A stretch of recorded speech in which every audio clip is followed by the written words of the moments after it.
visit us and we try to visit them. So we try to do other things to embellish the soccer opportunities for our players and make them well-rounded citizens, and they can see the world's game from that view. So again, thank you very much for the invite. Thank you, Rick. We're going to move into our Premier Club representatives, starting with Mickey Kites. Mickey, familiar to many of you, he's born and raised in Norwalk. He attended National Powerhouse Long Island University, where he ended up as a two-time All-American, graduating with a degree in marketing. He played professionally from 1987 to 1996, both in MLS as well as in Greece. He was a member of the U.S. national team at the Pan American Games, and retired from professional soccer in 1996, and then went headfirst into youth soccer. In 1996, he founded Mickey Kites Soccer Enterprises, which today is in charge of the soccer education of 6,000 children throughout Fairfield County. He's also the president and founder of Beachside Soccer. Has a great track record of putting players into college, has some amazing alumni, including Benny Failhaber, Kyle Martino, and Marcus Tracy. He's a member of the Connecticut Soccer Hall of Fame. Mickey? Thank you. Thank you all for coming. I think the key word here tonight is choice. And I'm all for change as well. And I lived the moments that Brian Quinn was talking about. So my experience is based off those moments. I think the key word is choice. Change is good, but it comes down to the individual person. I've been a product of U.S. soccer for the last 40 years, as a player at all levels and as a coach for the last 20 years.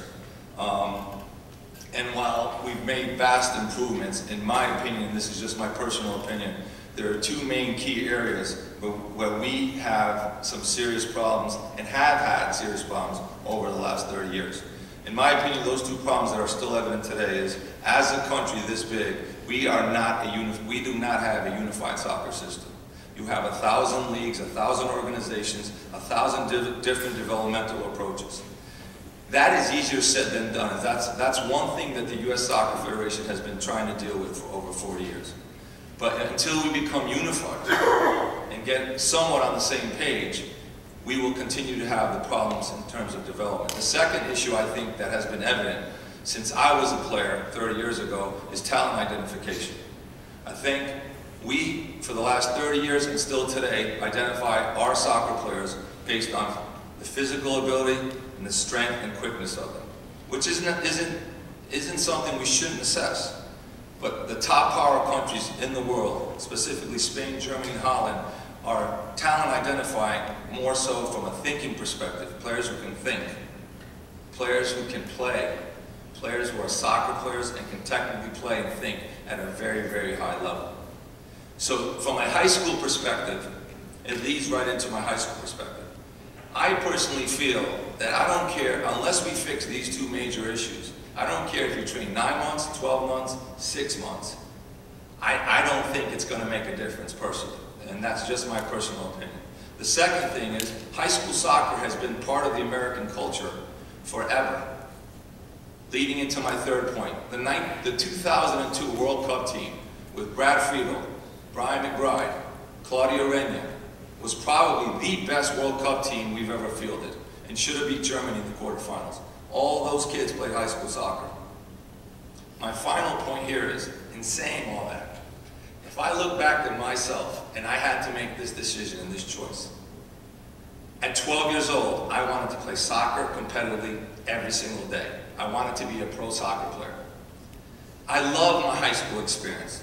I love playing with my high school friends. The social benefits I received from that, I could not receive elsewhere.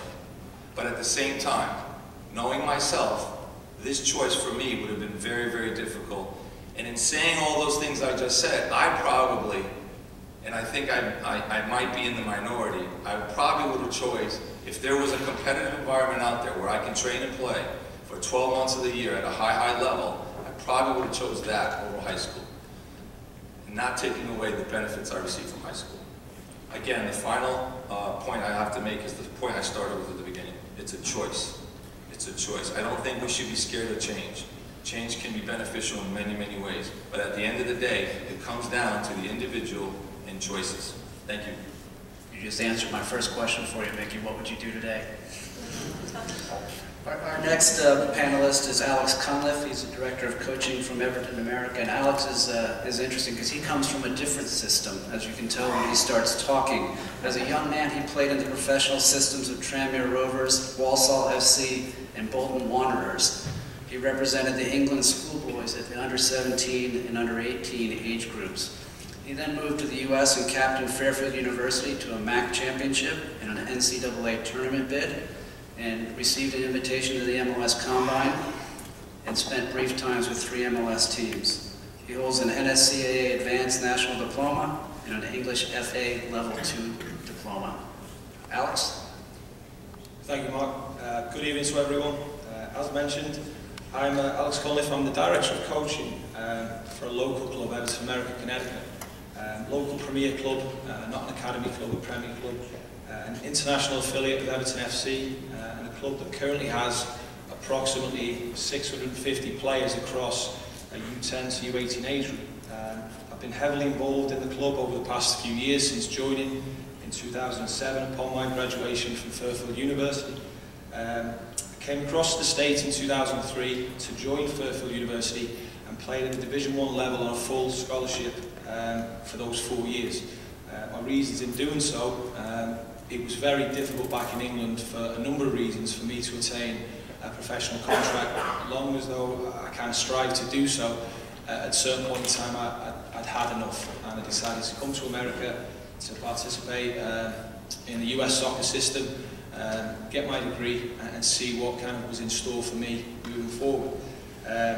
Over the past 10 years since arriving in the States, I've been fortunate enough to gain significant experience at the collegiate level as a player, at the Premier level as a coach in DOC, alongside other experiences in the US soccer system. I've developed a better understanding of the US soccer landscape, which is, as Mickey just touched upon, if I'm honest guys, it's all over the place. You know, there's 101 different ways to get to where you want to be, which is a difficult one for a player to understand at a young age. You know, obviously the ODP programs, the Region 1 programs, but more recently I've been developing a better understanding of high school and the academy system. Given my position as a DOC, with approximately 250 of our players involved at high school, alongside a very small percentage of our players actually moving on to the academy systems recently, I'm hoping to learn a lot from this evening's discussion from the panellists as well as yourselves, as well as provide a detailed and insightful perspective from an English, European and professional background. Obviously a lot different to many people in here. To the point, as a Premier Club DOC, as a former high-level player who strives to play professionally and internationally, and as a coach who pushes his players on to be the very best that they can become, I do believe that the development of the USF Academy program has been a great step forward for US soccer, I really do. I also believe that the decision to move to a 10-month season will again be another big step forward for US soccer in not only developing high-level elite players, but moving the US onto a more level playing field with the rest of the world. With change, obviously, there'll be some shortfalls and challenges for the academy program and for US soccer as a whole. I do believe, though, that the development of the academy program in this 10-month season will not only benefit the players involved in it, but will also benefit players across the country in a number of different ways. As a Premier Club DOC, I would always look to push on our players to the highest level that they could possibly play at, whether that would be Premier, high school, college, academy or professional. For me personally, in my personal opinion, this is a smart move. As mentioned by a few of the panellists, I'm looking forward to the evening's discussion, so thank you. Thanks, Alex. Last but not least, we have our high school representatives, and seeing as Steve is playing an away game tonight, I figure we'll start with you. We have a great coach from Farmington High School, Steve Waters. He captained the Weathersfield High School team to a double-L state championship as a player. He went on to captain the University of Hartford, where he was an All-American, and was subsequently drafted by the Philadelphia Fever of the MISL. In 1983, he became the coach at Farmington High School, and in almost 30 years, his teams have won 6 state and 26 conference championships. 160 players he's coached have gone on to play in college. 3 times, the National High School Athletic Coaches Association has named Steve the state and regional